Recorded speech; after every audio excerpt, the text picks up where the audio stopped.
Welcome back, everyone. Now to our ABC News exclusive. Tyler Perry accuser Derek Dixon sits down in a TV interview for the first time, sharing allegations of workplace sexual assault and harassment. In June, he filed a $260 million lawsuit against the media mogul. These are claims that Tyler Perry denies. But Dixon says he's speaking out now to try to stop a billionaire who won't stop themselves. What made you decide to come forward with your story? I wanted to speak out and not stay silent about it anymore. Actor Derek Dixon sitting down for his first television interview since filing a $260 million lawsuit against media mogul Tyler Perry, detailing the alleged sexual harassment and assaults he says he endured. That's when he pushed me up against the wall and grabbed my ass again. Dixon starred as Dale in Tyler Perry's BET series, The Oval. Why are you yelling? I'm in this too, remember? You're not in it. Did you get shot at?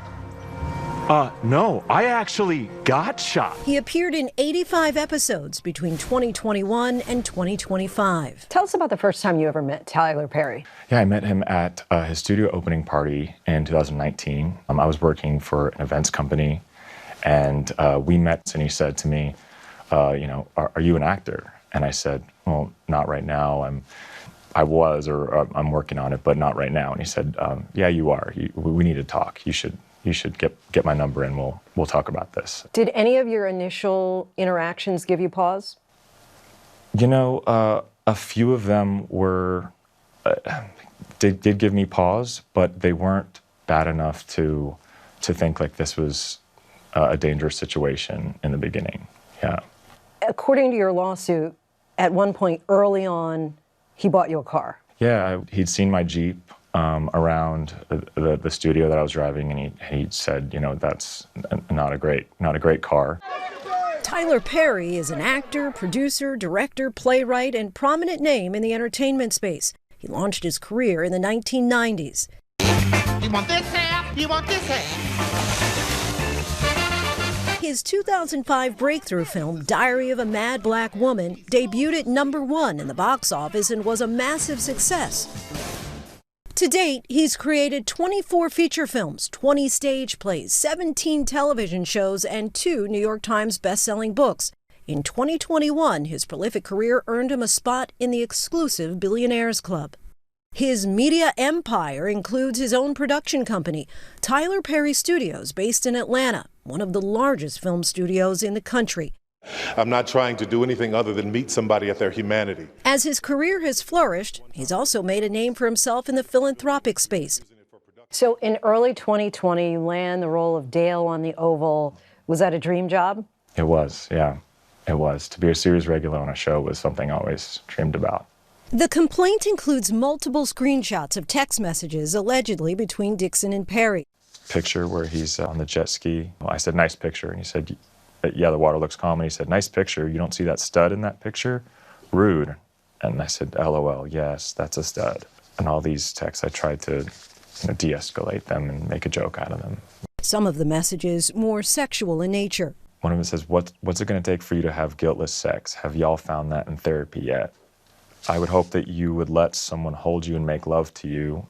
Now, the complaint also alleges that in January of 2020, there was an escalation from the text messages to Tyler Perry's behavior becoming physical. Mm-hmm. Can you explain that first alleged incident? Yes. We were over at his house. We're having some drinks in his guest house, and it was late at night, and he has a guest quarters, and said that you can sleep there instead of not driving. And his house is far from Atlanta and where I was living. And I got into bed, and then I noticed that he climbed into bed with me as well and started rubbing my leg. And I jumped up out of bed, and he has said, turn around so I can look at you, and just commented on how I looked, and then he got up and left. So I thought after that instance, it was pretty clear that I was not interested in that type of a relationship. It was very, very strange. I mean, I think it's okay that people try to make a move or shoot their shot, but if they get rejected, I think that they should stop. And so I thought it would stop after that, and it didn't. At the end of the second season, Dale gets shot in the chest 4 times. Why was that especially concerning for you? What it meant to me was if I don't make him happy, I could stay dead on the show. And the complaint specifically says, and I just want to quote it, Mr. Perry made it clear to Mr. Dixon that he would kill off Mr. Dixon's character if he did not indulge Mr. Perry's sexual harassment. Was that message clear to you? For me, that was his way of showing his power over us and our careers, and that he doesn't have a problem with just killing one of us off. You're also a screenwriter and had written a TV series called Losing It. Tell us about that. He ended up wanting to read it, and I at first was like too embarrassed to even send to him, but he did, and he said he loved it and wanted to shoot the pilot for it. All right, let's go to June of 2021, another alleged incident that you outline in your lawsuit where you're again at Tyler Perry's home in Atlanta, and it ends up with you locking yourself in a bathroom. Mm-hmm.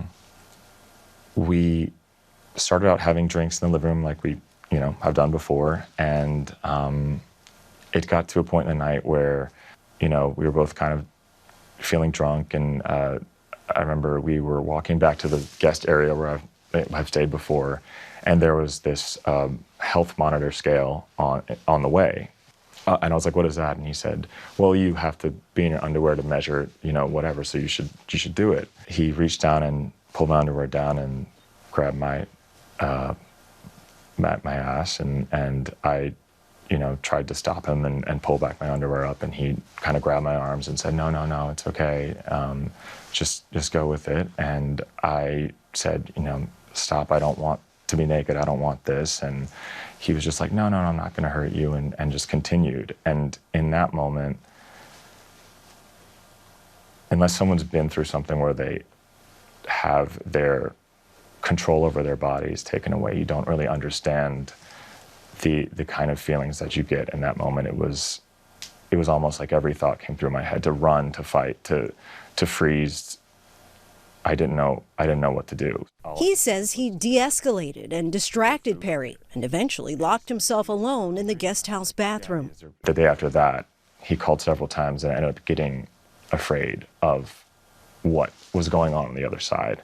So I picked up, and that's when he said, he was sorry for what happened. He doesn't know why he did that, and that maybe he was self-sabotaging or something. And in the same call, he said, "And don't worry, we're going to do your show."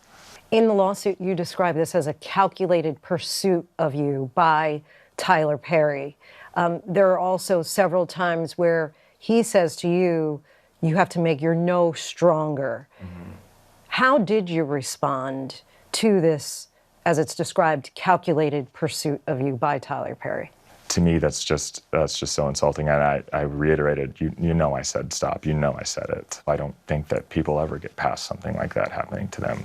Dixon tells us he last spoke to Perry in the spring of 2024 and left the show in September of that year.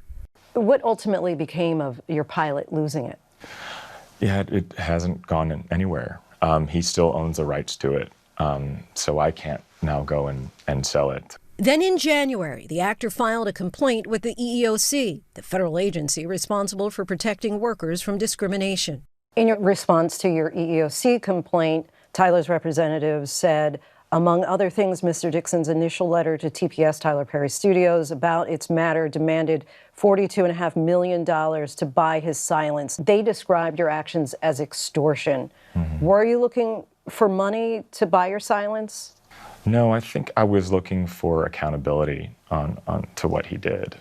I think what he did was wrong, and it needed to be something that would deter him from doing this to somebody else, another actor, or in the future. What kind of a toll would you say that this has all taken on you? I was extremely anxious. The calls got to a point where the calls and texts were almost every day. Just this constant state of like, if I don't answer, I will lose my job.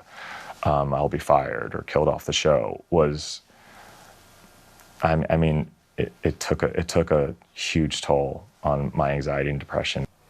You're asking in your lawsuit for damages totaling $260 million. How did you arrive at that number? Part of that number is my lost job, my lost income, the loss of the show. The other part of that is a deterrent for, how do you stop a billionaire who won't stop themselves from doing this? How difficult has it been to tell your truth? It's been hard. It's been hard. It's a vulnerable thing to talk about, I think, for anybody. There's a lot of shame, I think,